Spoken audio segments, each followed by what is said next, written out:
Some of you have engaged in Joe White's programs throughout the year. I know Arlene has, and several others of you have. So Joe White is a person who will transform people's lives.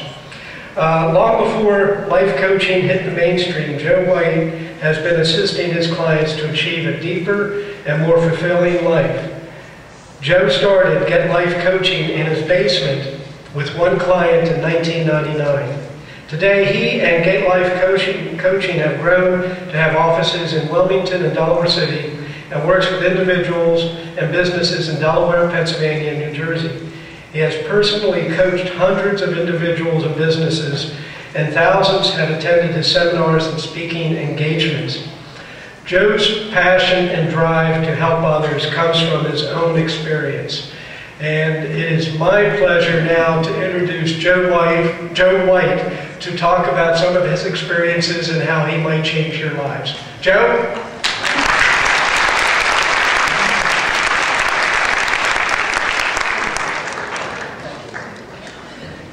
Hello everybody, how are we? Good. So, there was this young man, and this young man fell in love with this beautiful woman. And he loved her more than anything else. And finally, one day, he said, I am going to marry her. So he decided to go to her father and ask the father for permission to marry his daughter. Now, her father was an old farmer. So when he asked her, he said, Sir, I love your daughter, can I marry her? He said, yes, and he smiled. But then he said, but. Then that nervous grin came on his face. So he said, but what, sir? You must pass the test. You must see if you're worthy of marrying my beautiful daughter. So he said, sure. What do I need to do? He said, follow me. So he walks him out to the field in front of the barn.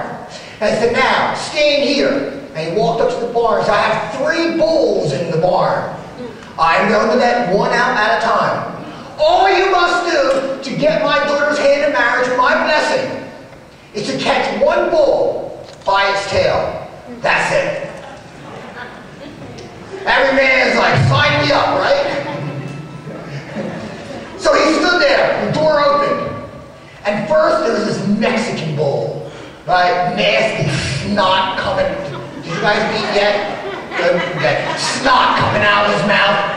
Fire in his eyes, and he goes, whoa, number 2 and 3 cannot be as nasty as number 1. So he ran over, hopped over the fence. So then he goes, okay, I'm ready for number 2. The farmer opens up the door, and then this big Brahma bull, right, nastier than a Mexican bull, more fire, more snot, it was purple, green, yellow. Well, you said you ate already. So he kind of got his hoof in the dirt and began charging. And he said, whoa, number 3's got to be better than number 2. And he hopped over the fence.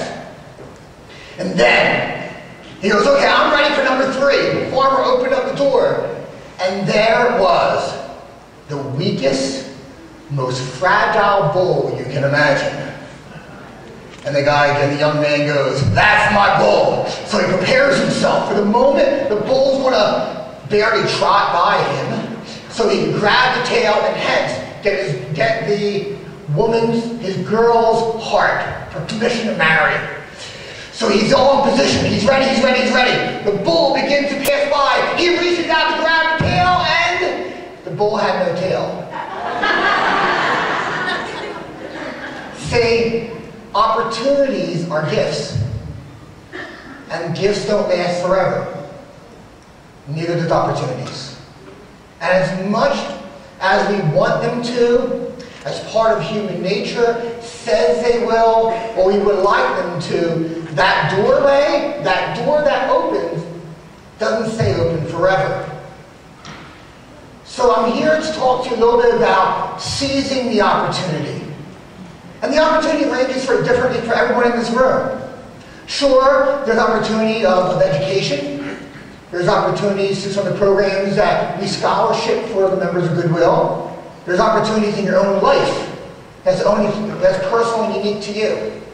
But whatever they are, you got to begin to decide whether you're going to step through that door of opportunity or not. You're going to seize those moments. Seize the day. Carpe diem. It's Latin for seize the day. First time I heard that phrase, I was watching one of my favorite movies of all time. How many people have seen the movie The Dead Poets Society? Raise your hand. Robin Williams.